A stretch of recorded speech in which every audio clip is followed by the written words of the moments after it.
Hi there everyone, welcome to my channel. So in this video we will talk about what are network packets. Before we start, I would like to say thank you so much to all my viewers, silent viewers, and supporters in my channel. Thank you for watching my videos. If you are new in my channel and then you like this video, please hit the like button.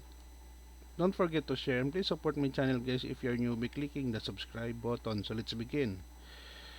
Our video for today is the content is provided to us by Tech Target. Kindly visit Tech Target for more learning about computer networks and computer technology. So network packet written by Kinza Yasar, technical writer, and Andrew Zola. So what is a network packet and how does it work? A network packet is a basic unit of data that's grouped together and transferred over a computer network, typically a packet switch network, such as in the internet. Each packet or chunk of data forms part of a complete message and carries pertinent address information that helps identify the sending computer and intended recipient of the message. A network packet has three parts: the packet header, payload, and trailer. The size and structure of a network packet are dependent on the underlying network structure or protocol used. Conceptually, a network packet is like a postal package. In this scenario, the header is the box or envelope, the payload is content, and the trailer is the signature. The header contains instructions related to the data in the packet. A network packet works by choosing the best route available to its destination. This is a route taken by all the other packets within a message, making the network traffic more efficient in terms of balancing a load across various pieces of equipment. For instance, if there's an issue with a piece of equipment during message transmission, the packets are redirected through routers to ensure the entire message gets to its destination.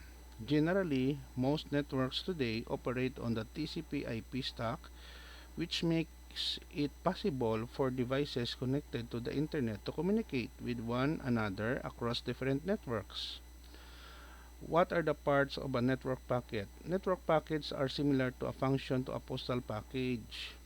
A network packet or a unit of data goes through the process of encapsulation, which adds information to it as it travels towards its destination and marks where it begins and ends.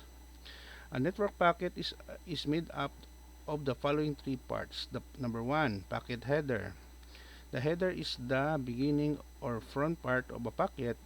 Any processing or receiving device, such as router or switch, sees the header first. The following 13 fields include in a IP4 protocol header. We have also here the version. These fields indicates the format of the internet header. Internet header length or IHL. IHL is the length of the internet header in 32-bit words that points to the beginning of the data. Type of service. This indicates that the abstract parameters of the quality of service desired. Total length. This is the length of the datagram measured in octets that includes the internet header and data. This field allows the length of a datagram to be up to 65,535 octets. Identification. The sender assigns an identifying value to aid in assembling the fragments of a datagram. We have also here flags. These various control flags. Fragment offsets. These fields indicates where the datagram these fragments belong. The fragment offset is measured in units of 8 octets or 64 bits.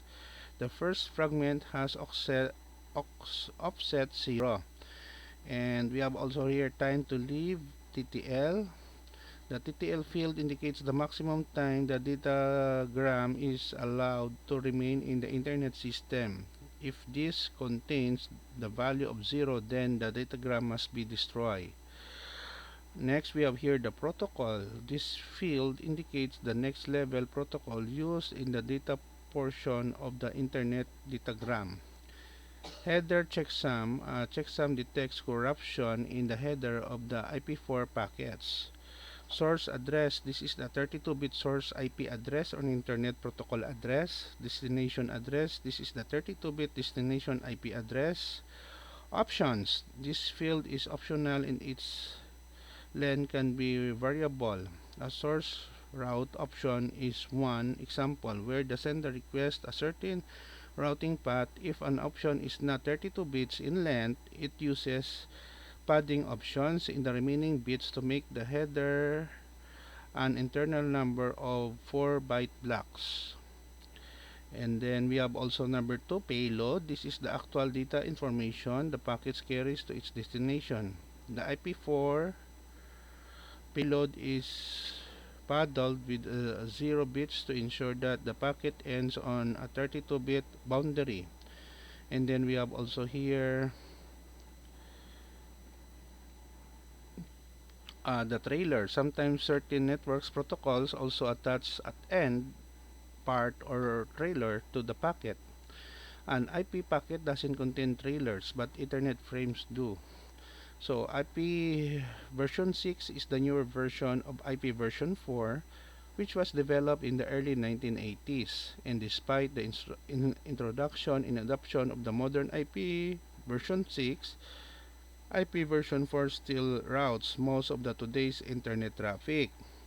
IP version 6 uses different IP headers for data packets, as an IP version 6 address is 4 times larger than an IP version 4 address. It's a more streamlined version of IP version 4 and provides better support for real-time traffic by eliminating the fields that are rarely used or are unnecessary.